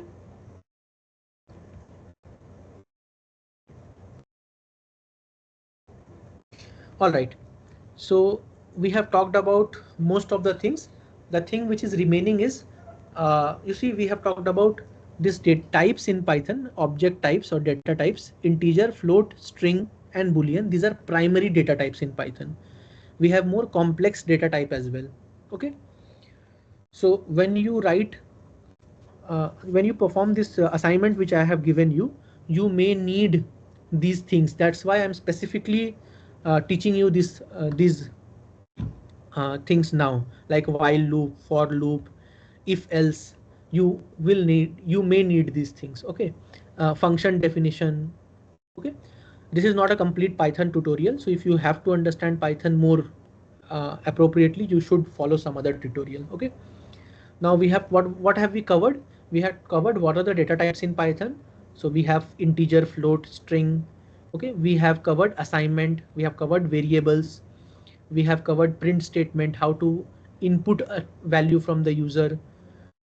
Then we covered, yes, then we covered some operators, addition, subtraction. Then we covered how to define a function in Python. Then we covered the arithmetic operators, and then function calls, conditionals. These are other operators which is known as, I just forget it, comparison operator. Then we talked about Boolean variables, and here we are talking about loops. Okay, now what is remaining is the other kind of data types. One is list. So what is a list? List is just a collection of objects like this. When you enclose it into box bracket, it is a list in Python. So suppose I say 1, 2, 3, 4. This is a list in Python. So you can just check type. What is the type of this? Okay, you will just see this is a list in Python.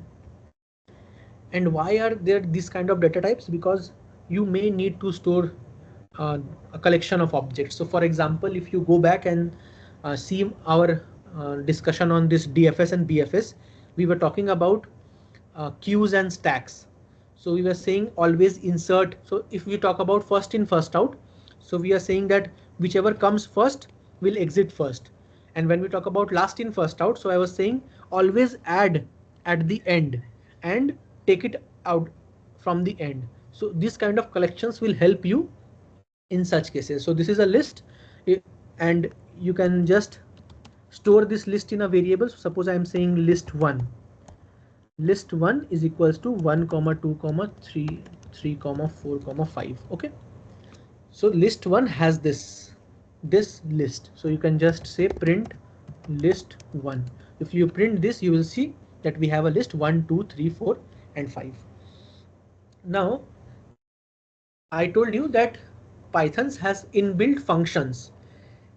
Also, these objects has inbuilt methods.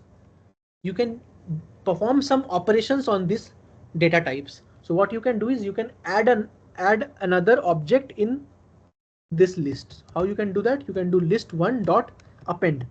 So append function adds one object in the last position. So if you say append 8 and if you execute this, then you will not get any output, but list1 will be updated. So if you do print list1, you will see that this 8 is appended or added at the end of the list. Okay, you can take out from the list as well. So when you do list1 dot pop, it will take one element from the last position of the list. Okay, so it is popping out 8, and if you do print list1, then you will see that 8 is not there. Okay, so this is popping out from the last position. Now if you ask me how to pop the position at the first position or any other position, so what you can do is list1 dot pop and give one index, one value where you want to pop from. So in Python, everything is indexed from 0. So this is at the 0th position, this is at the first position, second, third and fourth. So if you say pop 0, then whatever is in the first position will be popped, will be removed. Okay, so if you execute this, and you will just see that the first element of this list is removed from that list. Okay, so this is how you can perform first in first out or last in first out. Okay,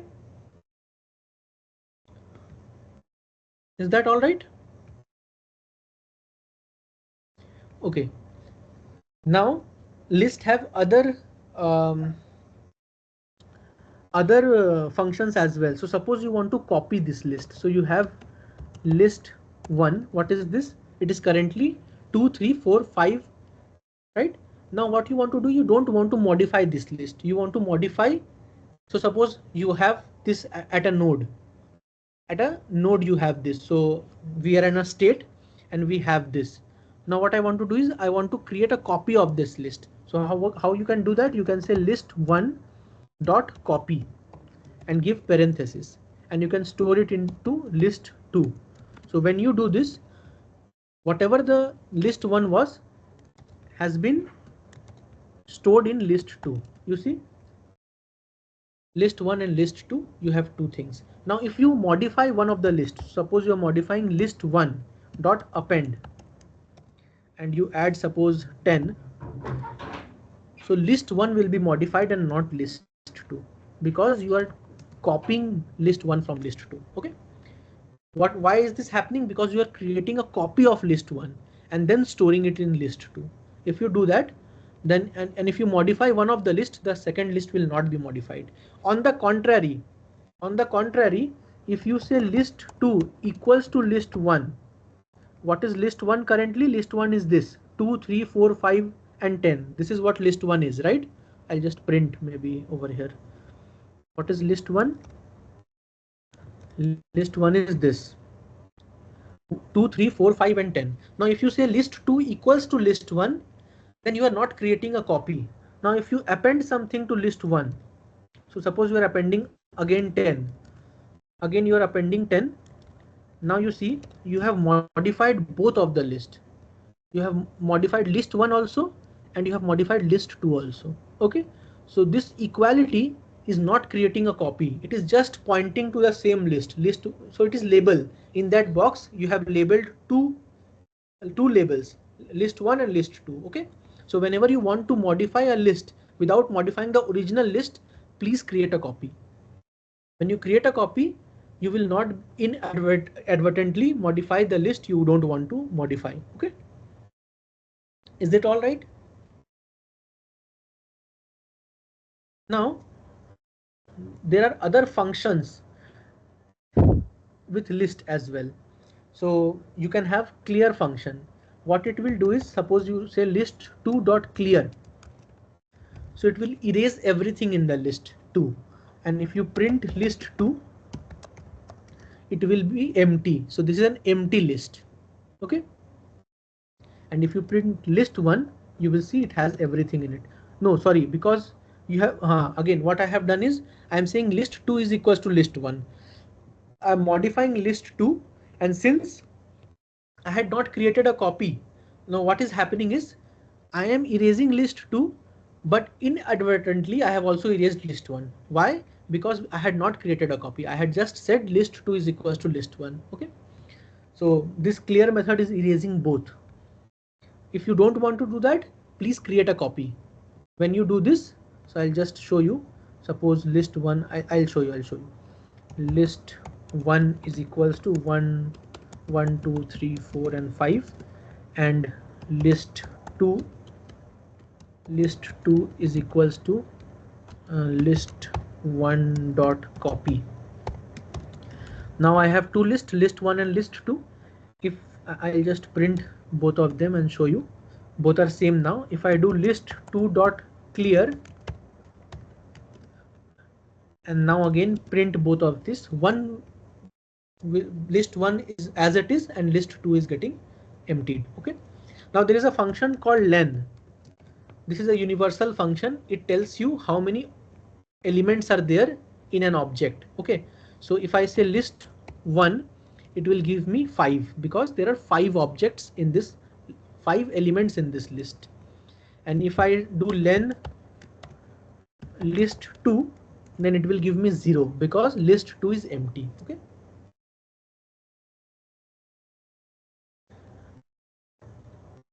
I know it may be a lot, so take a minute.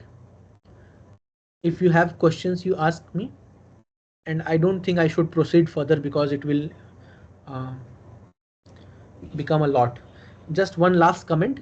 List can have multiple different data types in it as well. So I can have a list 3, which can have integers, which can have float, which can have strings, which can have boolean, which can have repeated elements.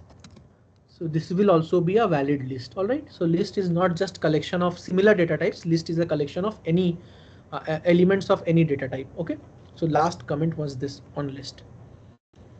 So this is, I think, sufficient for you to perform whatever assignments I have given. Okay. Any doubt? There are a lot of things to be covered. Maybe I will take one more class on next Friday and next Tuesday and cover more things, but I don't want to cover a lot because since you are beginning with Python, it will be a lot to cover in one day. Okay. So what I am planning to do is I will go back and discuss the pseudocode which I had written for DFS and BFS, and then we will conclude. Okay. So just give me a minute. I will show my screen from here. If you have any doubt, you can ask me now.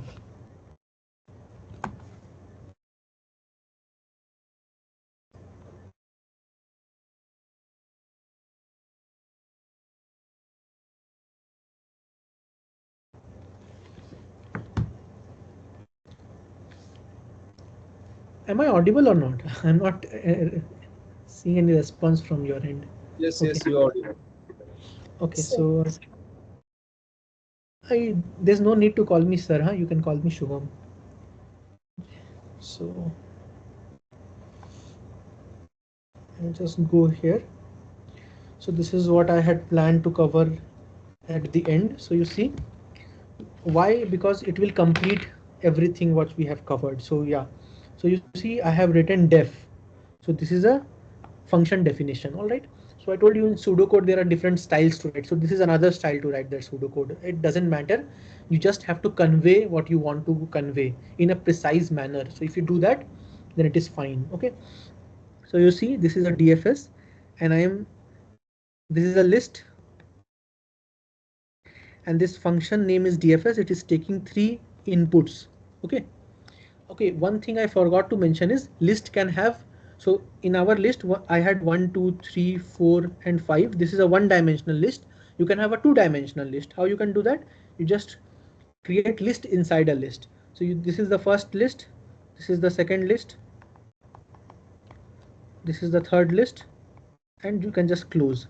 So this is a two-dimensional list. Okay, so just like matrix in mathematics. Okay, so this is a two-dimensional list.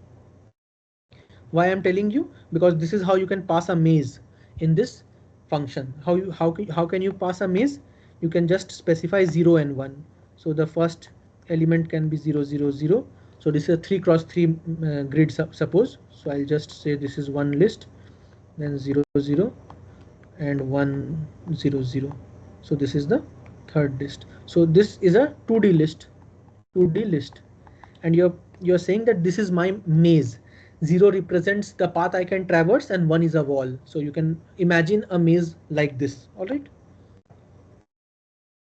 So I have three inputs, a maze, a start value and a goal value. How can you represent a start value? So you can just say 0, 0 is my start value. How are you doing it? You see, when you have a list, again, okay, inside list, you can index values in a list. So suppose you have a list like this 1, 2, 3, 4 and 5, and you want to extract what is in the second position. So this is position 0, this is position 1, this is position 2, 3 and 4. So you want to extract what is in the position 1, and you are saying that this is list 1. So how you can do is list 1 box bracket. If you give 1, then, and if you do print, this will give you whatever is in the first position. Over here this will print 2. Okay, in a two-dimensional list you can do that by 2 box bracket. So list 1 first element and second element. Just go back and see. If you are not able to write in Python code, you just submit a pseudocode. Okay, so because I cannot cover everything in one class. Okay, all right.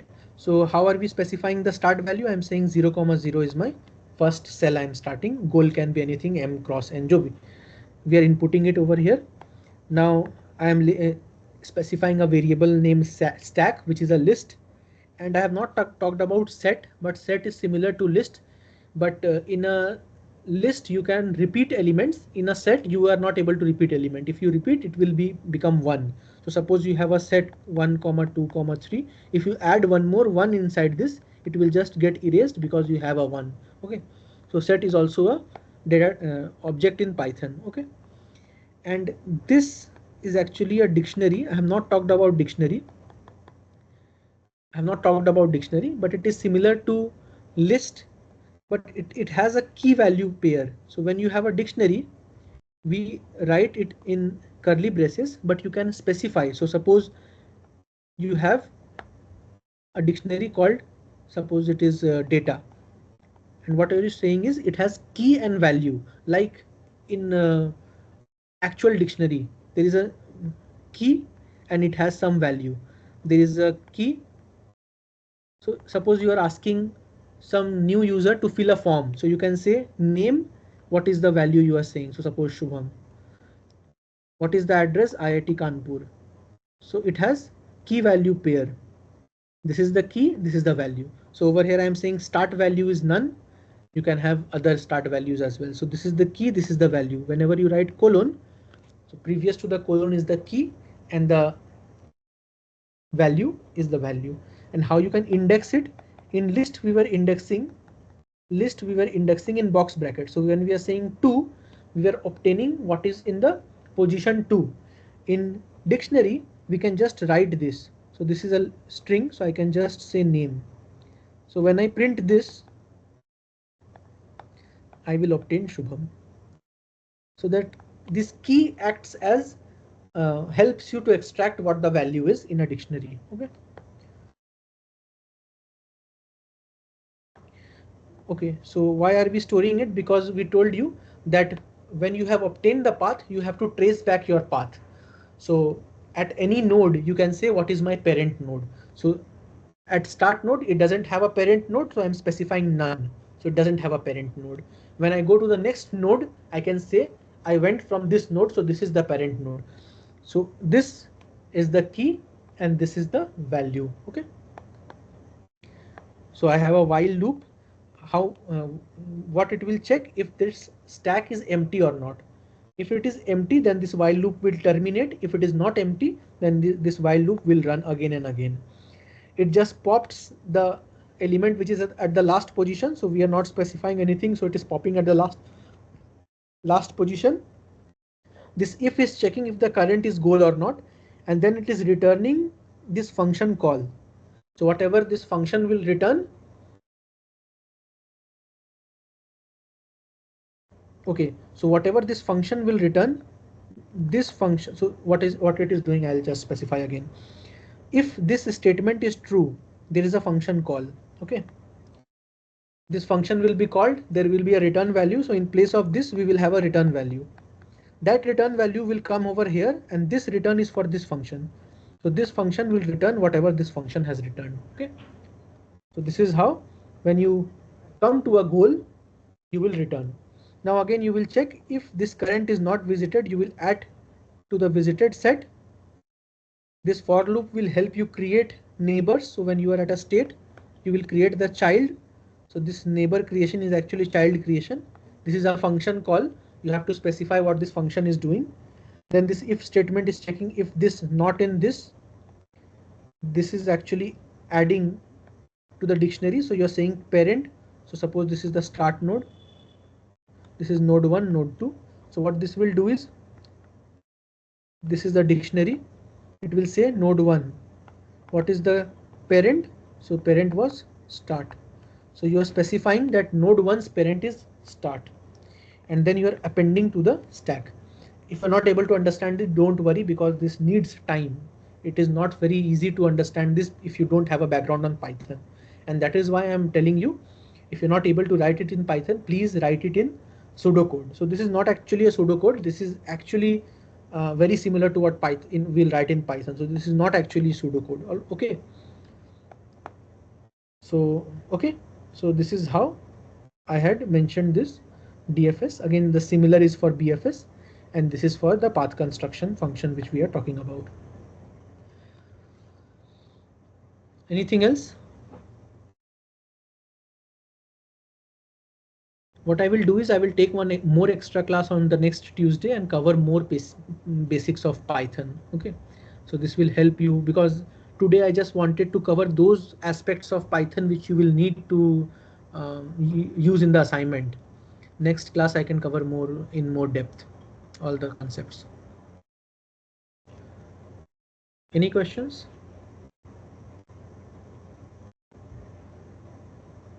No.